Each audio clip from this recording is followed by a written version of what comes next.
Hi everyone, it's Syrian Girl here with some news. Al-Qaeda has taken over the town of Idlib, the city center itself, and not the outskirt towns.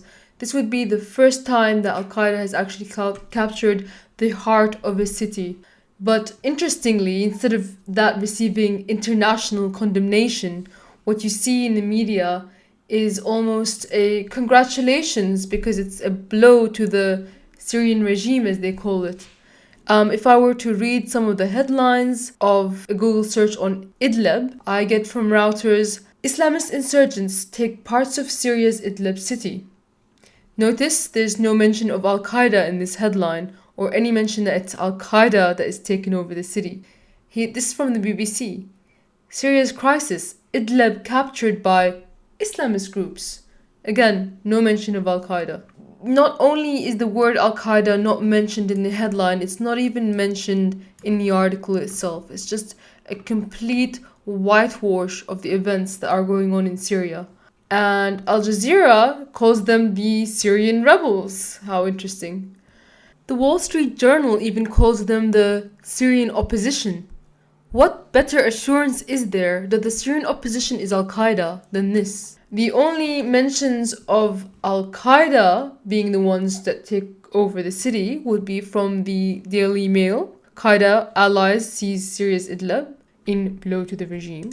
And that would be a copy of the AFP story, which also had the headline, Qaeda seizes majority of Syria's Idlib. So, there's definitely a specific agenda to block the fact that it is the Al-Qaeda group that has taken over Idlib. They do not want the general public to know this.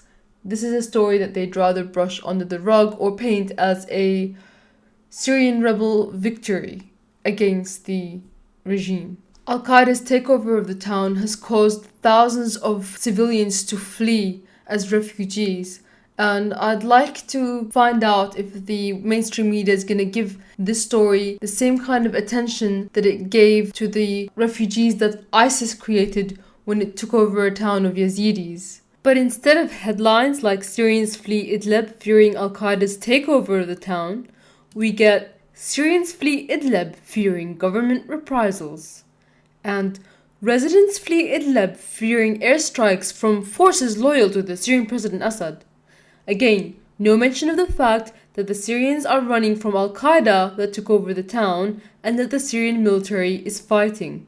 It is really insane that this entire thing is basically being either ignored or celebrated in the West when the Syrian people are suffering as Al-Qaeda takes over their town and they've been driven out of their homes and some of them are being executed simply for supporting the army over Al-Qaeda. And, people would be forgiven in forgetting that a lot of people, including myself, warned about Al-Qaeda's presence in Syria in 2012 and that it was fighting the army, and we were all called conspiracy theorists. Speaking of which, the former head of the Free Syrian Army, Salim Idris, has publicly confirmed that he supports Al-Qaeda through his Twitter account. So the US government claims that they have been supporting anti-Al-Qaeda moderate rebels has now been completely and utterly squashed. Last week, I actually wrote an article just before this attack happened about a US Qatari plan to rebrand Al-Qaeda, Jabhat al-Nusra, as moderate. As crazy as that sounds, this was when the CIA-backed and armed Syrian rebel group, the Hazm Brigades, disbanded, and in fact many of them defected to Al-Qaeda and Jabhat al-Nusra. So basically the US has once again directly armed Al-Qaeda. This Hazm Brigade was really useful to create plausible deniability because the US could basically arm Al-Qaeda whilst still saying they're arming the moderates, because every now and then Hazm Brigade would either surrender their arms to Al-Qaeda or they would sell the arms that the US was giving them to Al-Qaeda. But Hazm Brigades disbanded altogether. As a result of this, the answer that the US media and the US government gave was that they were just going to rebrand Al-Qaeda itself as moderate. All they had to do was get Jabhat al-Nusra, the Al-Qaeda group, to drop their Al-Qaeda label. If you go on to read my article, you'll see all the sources are there. The New York Times actually suggested Jan may cut ties with Al-Qaeda in the hope of receiving more military aid. Notice the word more, acknowledging the fact that Qatar and Saudi Arabia have been arming them all along. Quote, sources in the group have said it was considering severing ties to Al-Qaeda, a move that could result in more support from Gulf states hostile to both Assad and the Islamic State meaning ISIS. So the idea here is that somehow Jabhat al-Nusra is better than ISIS. I don't see why. They're just as extreme and brutal and conducting the same kind of beheadings as ISIS is doing. So, it's ridiculous. I mean, weren't we supposed to believe that they were behind September 11?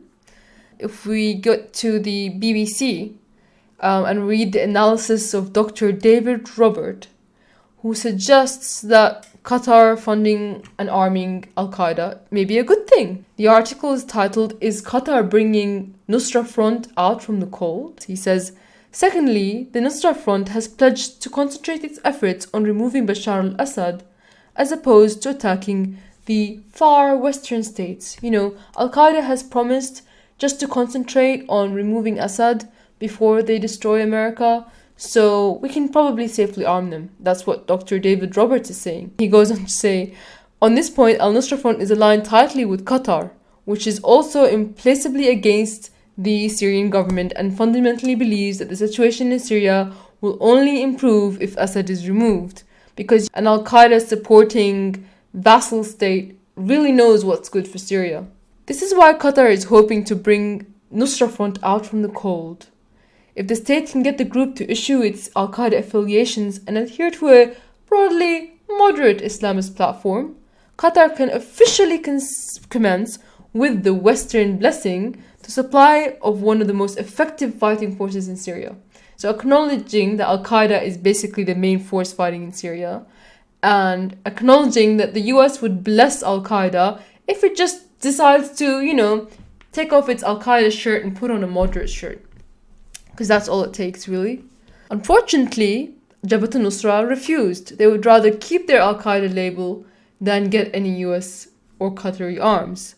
This article came out just before Jabhat al-Nusra took over a town. So perhaps, indeed, they did begin to arm them a lot more and support them a lot more, in spite of the fact that they refused to remove their Al-Qaeda label. So I'll just pass on to what the CFR wrote, which is probably the most extreme of all of the pro-Al-Qaeda Western media articles that came out around that time. It says, the headline of this article is Accepting Al-Qaeda. This is from the Council of Foreign Relations that advises the US State Department and who Hillary Clinton herself said, was the people she goes to create policy.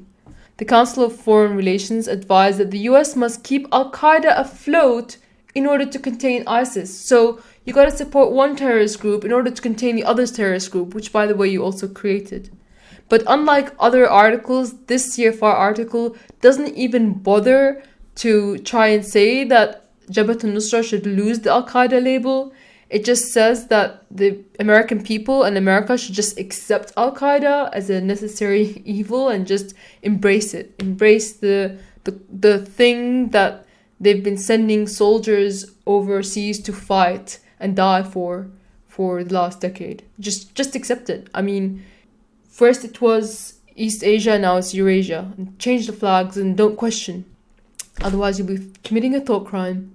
This isn't the first time, actually, that the CFR wrote a pro-Al-Qaeda, let's befriend Al-Qaeda article, because they, in 2012, I believe, wrote that the good and bad of Al-Qaeda, why we should befriend Al-Qaeda, Ahrar al-Sham faction. Ahrar al-Sham being one of the other Al-Qaeda groups in Syria. If you get a chance, please check out the article and my analysis, especially down the bottom of the article. One day the US is gonna turn around again and say, well, no, Jabhat al-Nusra are in fact a target that we need to drone strike, and Syrian cities are going to be under drone attack for many, many years to come. That's the goal, unfortunately. But the Syrian military isn't about to fall apart or surrender. This is a setback, yes, but it is a part of a strategy that is going to eventually take back the entirety of Syria. And I am as sure as I always am that victory is going to be the end result of this war. Victory for the Syrian people and for the Syrian army. So please hang in there with us. And if you'd like to hear more about the madness that is going on in the world, where Al Qaeda is actually being celebrated and befriended by the United States government, please continue to subscribe to my channel. Thank you very much.